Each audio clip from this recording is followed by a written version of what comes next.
हरि जी, हम सबका जन्म हरि नाम जपने के लिए हुआ है, परंतु हमें अक्सर ऐसा महसूस होता है कि कुछ और भी कारण अवश्य होगा। उस कारण को कैसे ढूंढें? मेरी जिंदगी का पर्पस क्या है? केवल जगना है बस। स्वप्न का जो दुख सुख है वो केवल जगने से जाएगा। ना आप स्त्री हो, न यहाँ कोई पुरुष है, न यहाँ कोई कर्तव्य है। स्वप्न का कोई कर्तव्य होता है क्या? बड़ा मेहनत किया स्वप्न में जगे तब सब झूठा हुआ ना। स्वप्न में आपने 100 लोगों को भोजन पवाया और 100 लोगों को जान से मार दिया। जो जगने के बाद आपको क्या पुण्य लगेगा कि पाप लगेगा? है कुछ नहीं लगे। क्यों? किया तो था स्वप्न में, भंडारा किया स्वप्न में, मारा तो क्या उस समय क्या झूठा लग रहा था? स्वप्न में नहीं लग रहा था ना। जग गए तब लगा ना। तो उमा काहूं मैं अनुभव अपना, सत हरि भजन जगत सब सपना।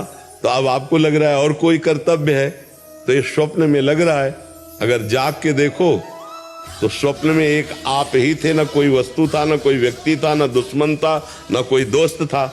ये पता तब चला जब आप जगे। स्वप्न में जैसे हम कई बार कहा, समुद्र में डूब रहा हो कोई, अब उसको कैसे बचाया जाए? बहुत से तैराक बुला लिए जाए, नौका बुला ली जाए, सब व्यवस्था कर ली जाए, तो क्या स्वाप्निक पुरुष को बचाया जा सकता है क्या, जो स्वप्न में समुद्र में डूब रहा है? कुछ उपाय नहीं करेगा। उपाय एक करेगा, उसको पकड़ के जगा दो। ना एक बूंद पानी है, ना वो डूब रहा है, ना कोई परेशानी है। समझ रहे ना? लेकिन उस समय उसको परेशानी है जब डूब रहा है। जब बिना जगे उसको ये दुख से दूर नहीं किया जा सकता।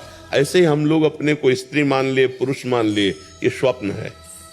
अब हमारा कर्तव्य बन गया कि पति की सेवा, पत्नी की सेवा, पुत्र की सेवा, सब। अब ये पूरा स्वप्न चल रहा है। और जब आखिरी में यहाँ से तो ना कोई पति, ना कोई पुत्र, ना कोई कुछ, जीव अकेला उड़ा। दुनिया में लाखों का मेला जुड़ा, हंसा जब जब उड़ा। तो अब तो क्या कर्तव्य था? अब वो भूल करके फिर नाना प्रकार की माया का चिंतन करके अगले जन्म की व्यवस्था कर ली।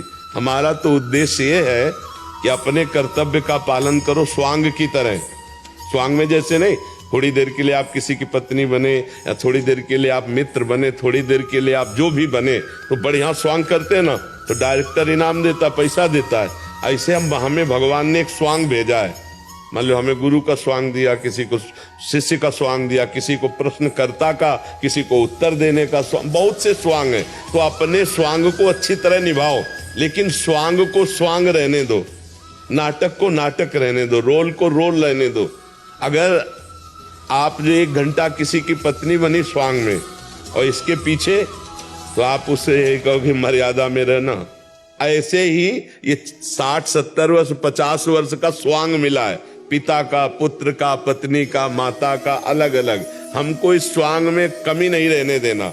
जो स्वांग है उसको यथावत करना है, पर यह ध्यान रखना है, स्वांग करने वाले को याद रहता है कि मैं ये सब कुछ नहीं हूं, मैं कुछ और हूं, केवल थोड़ी देर मंच पर मैं कर रहा हूं। तो जगत नाटक वैभवा, इस संसार रूपी मंच में हमें जो स्वांग मिला है वो हम करें, पर हम ये याद रखें कि मैं स्वांग नहीं हूं, मैं सत्य सच्चिदानंद का स्वरूप हूं, न स्त्री हूं न पुरुष हूं। पर अब ये बिना जाने अगर स्वांग में फंस गए तो अगला स्वांग तैयार है।